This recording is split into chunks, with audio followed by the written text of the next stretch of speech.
This is the Scorecard, where you score the latest sports news and in-depth views. I'm Anton Roxas. On the Scorecard tonight, she beat a defending champion and made Wimbledon history. Now, a tennis legend says Alex Eala is the real deal and a future Grand Slam force. Gilas Pilipinas is through to the next round, but a heavy defeat in Perth raises questions about the road ahead and why Justin Brownlee's recovery could be crucial to the national team's campaign. Belgium sends the World Cup co-hosts home. Spain ends Cristiano Ronaldo's final shot at glory.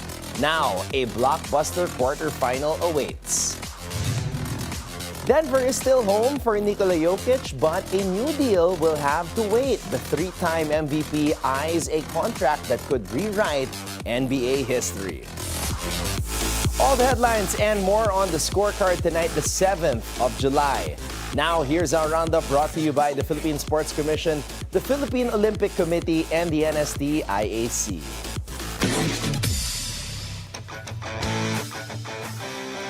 Gilas Pilipinas wrapped up the first round of the FIBA World Cup Asian qualifiers with a tough loss to Australia. And while the Boomers' defense proved too much to handle, former national team coach Yeng Yao believes Justin Brownlee's absence was the result of months of physical wear and tear. Here's our sports correspondent Zeus Valdez with the exclusive report. Gilas Pilipinas closed the first round of the FIBA World Cup Asian qualifiers with a 92-49 loss to world number 6 Australia at Track Arena in Perth. The Filipinos committed 19 turnovers to the Boomers, turning to 30 points, allowing Australia to stay unbeaten at 6-0 in Group A. Without Justin Brownlee, no Gilas player reached double figures. Dwight Ramos led the team with 9 points, while Mike Phillips finished with 6 points and a game-high 14 rebounds. Head coach Tim Cohn said Australia's defense and athleticism made the difference. We felt we could come out and compete, but we only competed in stretches, and that's not good enough against a high-quality team like this. You know. Former Gilas head coach Yeng Yao believes Brownlee's absence was the culmination of a demanding stretch that included Ginebra's 7-game PBA final series before rejoining the national team. For sure. No, for sure yun. Sigurado yun. I'm sure he's only human. No? He's in his late 30s. He's been through a lot of very physical wars. Yao said the veteran forward now deserves an extended break to fully recover before returning to action. His body, mentally, that will take a toll on you. So siguro na ngayon nakita natin baka kailangan niya talaga mag-take ng a long break, just for him to recover. Despite the defeat, Gilas Pilipinas still advanced to the second round of the qualifiers as the third seed in Group A. The national team will return home to host Jordan and Iran at the SM Mall of Asia Arena in the next qualifying window, where it hopes to have a healthier roster, including a fully recovered Justin Brownlee. Reporting for the Scorecard, Zeus Valdez, Bilyonaryo News Channel.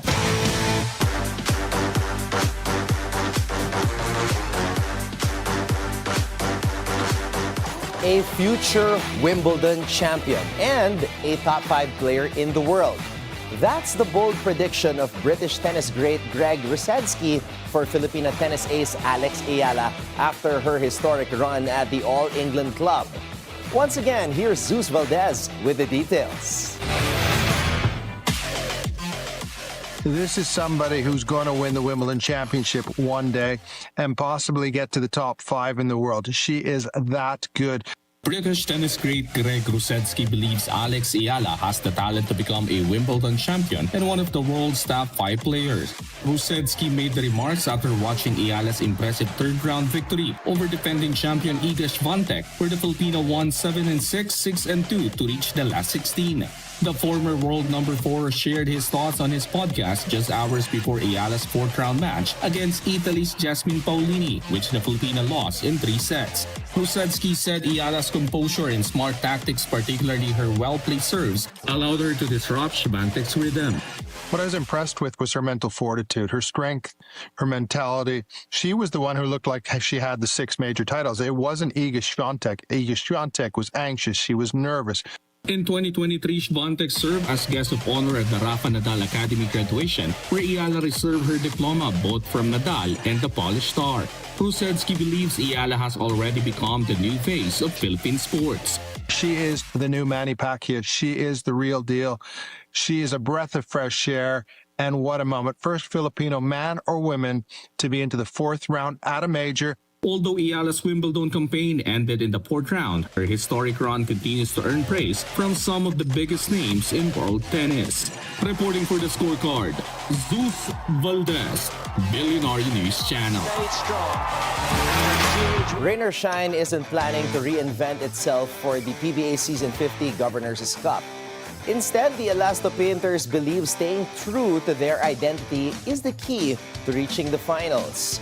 Coming off another semi-final appearance, the Elasto Painters are expecting players like Christian Manatay to take on a bigger role while maintaining the high-energy style that has become their trademark. Yung asahan nila siguro sa akin is yung, I think, the same attitude, the same energy as before. Siguro dinagdagan ko lang, like, siguro may mga rules lang tayo na dinagdag, you know, just to keep us, you know, ready kung ano man na ibigay ni Coach sa atin.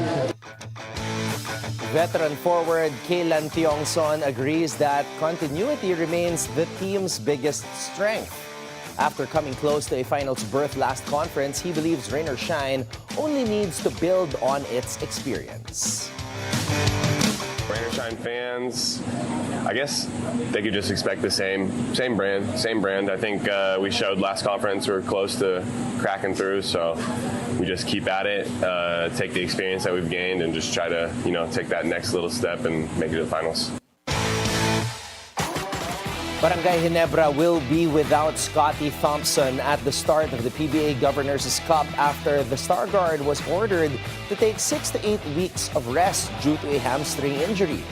Head coach Tim Cohn said the injury worsened during the Commissioner's Cup finals against TNT, forcing Thompson to miss Gilas Pilipinas' recent FIBA World Cup qualifying games. The Gin Kings could also open a conference without Justin Brownlee, who continues to recover from a hamstring strain, knee issues, and a right leg injury.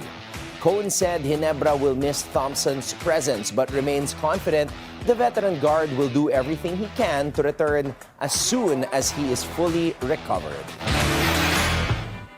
The Macau Giant Pandas are hoping their return to the PBA will produce better results, with Kobe Lam expected to play a key role in the team's Governors' Cup campaign. Head coach Marcus Elliott said Lam's previous stints with the Bay Area Dragons and Hong Kong Eastern gave him a valuable understanding of the PBA's physical style of play. Kobe played for 2 different teams, so they know what it takes. It's just about getting in shape. Lam made his mark during the Bay Area Dragons' run to the 2022-23 Commissioner's Cup Finals, including a 30-point performance against Barangay Ginebra in Game 4 of the Championship Series. Now with the Giant Pandas, the 26-year-old is expected to provide both experience and leadership as the team looks to improve on last conference's 3-win campaign. Macau will also welcome new import Devondre Perry while retaining the core of Damian Chonky, Phoenix Shackelford, and Ramon Cao as the team opens its Governors' Cup campaign against NLEX on Friday. The PVL On Tour gets underway Tuesday in Ilagan City, Isabela, with Creamline and NextLed headlining the opening day of competition. The Cool Smashers will play without Gia de Guzman and Jen Nierva, who have been released to join Gilas Pilipinas as the national team prepares for the Asian Games in Japan this September. Zeus Coffee will also be without Thea Gagate, while Akari will miss Mars Alba and Justin Hazareno due to national team duties. The league also introduces new rules this conference, including a requirement for all 14 players to see action and the implementation of a 2-point premier late in each set. The champion team in each match will receive a 100,000 peso bonus, while the losing side will take home 50,000 pesos. Belgium and Spain are through to the FIFA World Cup quarterfinals after eliminating the United States and Portugal in the round of 16. The Red Devils cruised to a 4-1 win over co-host United States behind 2 goals from Charles de Ketelaere. Romelu Lukaku added another in stoppage time as Belgium reached the last 8 for the 3rd time in the past 4 World Cups. Now, despite controversy surrounding the lifting of Folarin Balogun's suspension before the match, U.S. head coach Mauricio Pochettino refused to make excuses.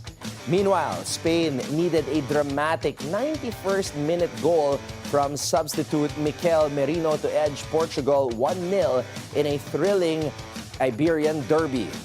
The defeat also marked the end of Cristiano Ronaldo's World Cup career just a day after the Portuguese icon announced that the 2026 tournament would be his last. Spain will now face Belgium in a highly anticipated quarterfinal clash with a place in the Final Four on the line. Nikola Jokić says his future remains in Denver, even if a new contract will have to wait.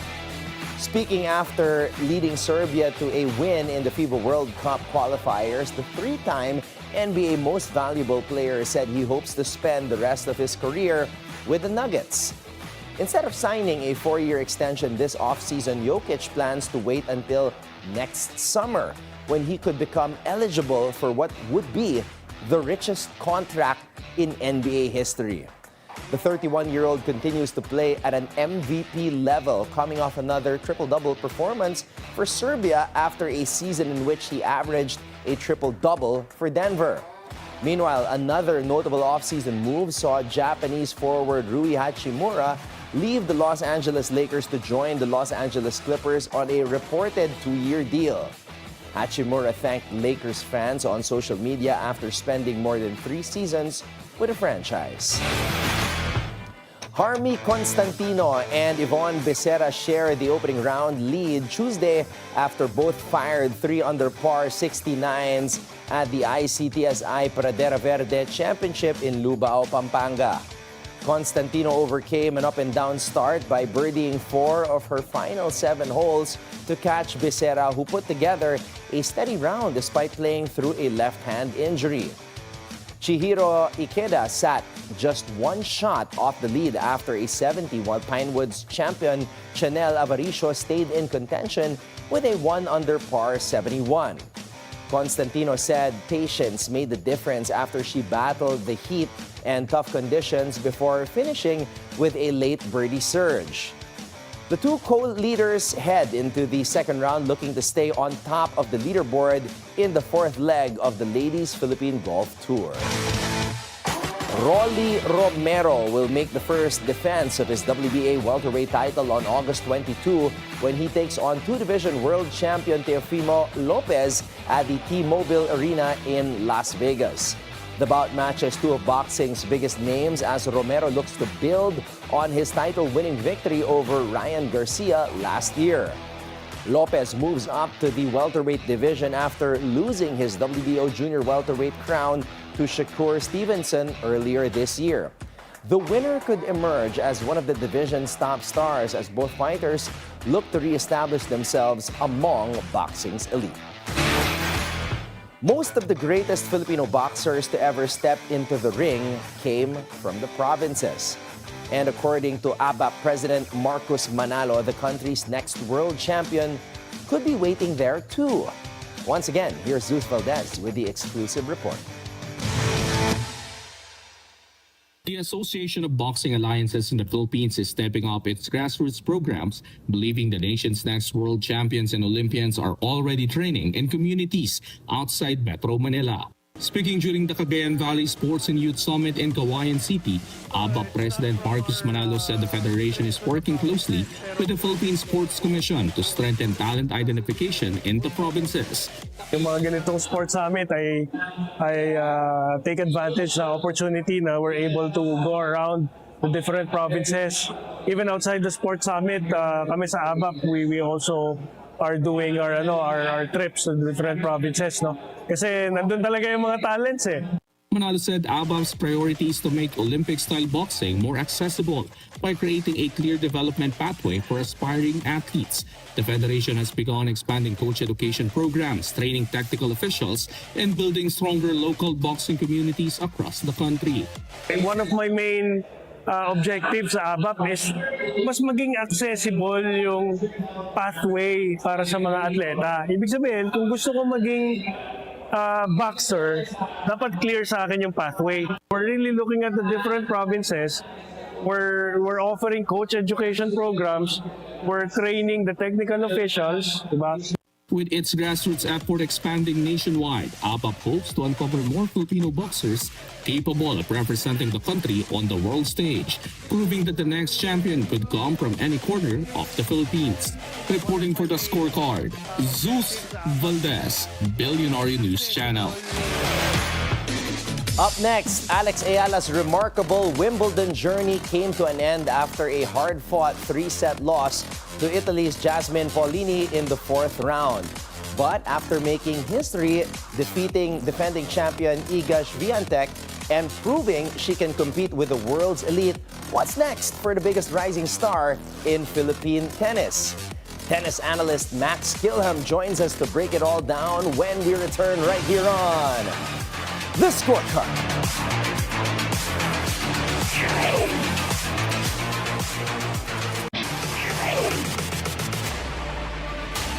Welcome back to The Scorecard. Tennis analyst Max Gilham joins us tonight to break down Alex Eala's historic Wimbledon campaign, from her stunning upset of defending champion Iga Swiatek to her gutsy 4th-round battle against Jasmine Paolini. We'll discuss what this breakthrough run means for the Filipina star's future on the WTA Tour.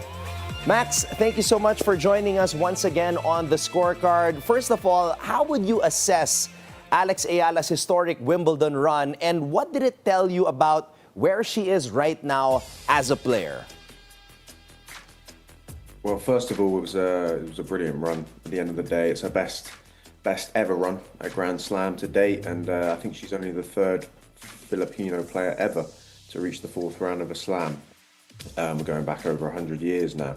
I think, as I said before, she proved wide grass will be her most successful surface throughout the course of her career. She's so good. She's so good with the movement. She's so good with the low bouncing shots because she's got that low center of gravity. And I bet she's wishing that the grass court swing was a little bit longer than it currently is. Max, as you mentioned, Alex beat, again, defending champion Iga Swiatek and reached the 4th round. How significant is that result in terms of her development and her place among the WTA's rising stars? I think it's more than cemented her place among the best young WTA contingent. How many other players have beaten the likes of Swiatek, Coco Gauff, Madison Keys, Jasmine Paolini over the last 18 months? There's not very many, if any, really. So I think from the flip side, I thought Iga looked very, very nervous throughout a lot of the match, particularly on her forehand. She really struggled to get the acceleration through that shot. But also you've got to give credit to Eala as well. She was patient, she was composed, showed great mental strength throughout the contest, especially during that first set tiebreak. And I was also really impressed by her movement. I mean, during the early stages of Wimbledon, the grass is longer. It's harder for players to get that movement to stick, but she didn't really seem to have any problems with it. So I thought that was really impressive. Now, Max, tennis great Greg Rusedski said Alex Eala could one day win Wimbledon and possibly reach the world's top 5. Now, based on what you've seen, how high is Alex Eala's ceiling, and do you see her winning a Grand Slam in the future? I can definitely see her winning a slam, that's for sure. I think, like Rusedski said, I think it would be Wimbledon. if I had to pick one. I think purely because of what I've said in the past, I think it best suits her game, that low center of gravity, and she is a counterpuncher at the end of the day, a really, really effective one. And I think that really helps. I think what she'd need to improve again is that serve. I thought the serve was better, and the grass actually really suited her slice serve because it stayed low. But that's sort of the area that she needs to improve, because other than that, really, she's kind of got her game ironed out, and from here it will just be small improvements in order to sort of build up and reach that level where she is consistently challenging. I think on the other surfaces, I think hard courts is a potential one that she could maybe win. We've seen her perform well on that surface in the past. I think clay would be a stretch at this point, but obviously there's a long way to go in her career. Max, one of the talking points after the win of Alex against Iga was Iga's post-game comments, wherein she mentioned the slow serve of Alex Eala, and a lot of people took that offensively. Like they felt it was an insult, slow serve. So, as somebody who covers tennis, for the casual fan, what does that mean? What did Iga Swiatek mean by Alex Eala's slow serve? I'm not so sure it was as much of an insult as more of just a passing comment on the difference.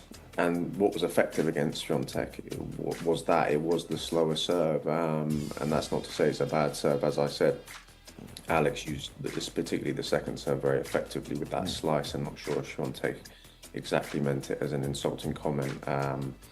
But with that being said, yeah, I think it was a very, very effective tactical choice made. I mean, to use that slice is a great idea on the surface because of the fact that the grass does keep the ball low when you slice it. So, and it's why players use so much backhand slice, for example, on the surface. So, yeah, that would be my overall assessment on the issue. Now, after winning the title in Birmingham, reaching the semifinals in Berlin, and making the second week of Wimbledon, is it safe to say, Max, that grass has now become Alex Eala's best surface? Yes, absolutely. I think that is absolutely safe to say. I think she's more than proven that over the past month. I think we saw the initial signs of it in Birmingham. Obviously, it's a slightly smaller event with it being a 125 event, but it still was a great achievement picking up her second WTA title. And then Wimbledon, it all came together. And she really, really proved why it is her best surface, not just with the results, but with her overall play. I think we actually, even going back further, we first saw signs of that when she played Barbara Krejcikova last year. And she took the defending Wimbledon champion to 3 sets, despite losing. And I think, it's clear to see that it perfectly suits her game, the surface, and I would expect to see even better results moving forward in later years. Alex now shifts from grass to the hard court season. Max, how difficult is that transition, especially after what we have just been talking about, a long and successful grass court campaign? I wouldn't say it would be too difficult.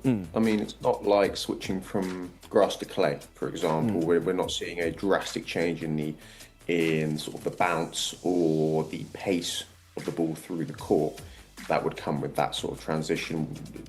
We've seen Alex perform really well on hard courts in the past, whether that be in Miami or at the US Open last year. So I don't feel this transition will be too difficult. Obviously, there'll be some changes and some adjustments that need to be made. The ball's going to bounce a little bit higher at some of the locations coming up during the North American hard court swing. But yeah, I don't think it's a drastic shift. So Alex is set to reach a new career high ranking of world number 28. How much does being inside the top 30 change her path at major tournaments and other big WTA events, Max? This automatically makes her life a lot easier going into major events. Even with the smaller events, the WTA 1000, she'll have a much easier time qualifying for those through the main draws, giving her better opportunities to pick up more and more WTA ranking points. But specifically at the slams, being a seeded player, she can maintain that. She'll avoid those big name players in the first or second rounds potentially. And again, that will just give her more and more opportunity to solidify her ranking and work her way up to achieve higher rankings. I think for now, it's also about trying to get to those rankings where you hit certain markers, i.e. getting to the top 16 in the world, where you're ranked in the top 16 and then you're always facing lower ranked opponents up until the fourth round at that point. I think that's one of her next goals, I would say. Finally, Max, after everything you saw from Alex Eala at Wimbledon, what do you believe is the next major milestone that she can realistically achieve? I think winning a WTA Tour level event, and specifically I'm referring to the fact that she's won 2 WTA titles, but they're at the 125 event, which is slightly below the WTA Tour. Very impressive achievements in themselves, but she hasn't actually won a WTA Tour level title yet. So she got very close at Eastbourne last year, lost to Maya Joint in the final. That was obviously a very emotional occasion, and she did very well in that match, to be honest. But yeah, I think that's kind of the next step. She needs to kind of, lay claim to a title, and then I would say from there, as I mentioned before, try and improve her ranking to a point where she's facing, on paper, easier and easier opponents at Grand Slams, giving her better opportunities moving forward. All right. Max, thank you so much again for the time and the expert analysis and for joining us once again and our viewers here on the Scorecard. Thank you, Anton. Tennis head analyst Max Kilham here with us on the Bilyonaryo News Channel. And with that, thank you for joining us tonight. We'll see you again on the Scorecard, where sports is our business and business is our sport, on the Bilyonaryo News Channel. This is Anton Roxas. Have a blessed evening, everybody, and good night.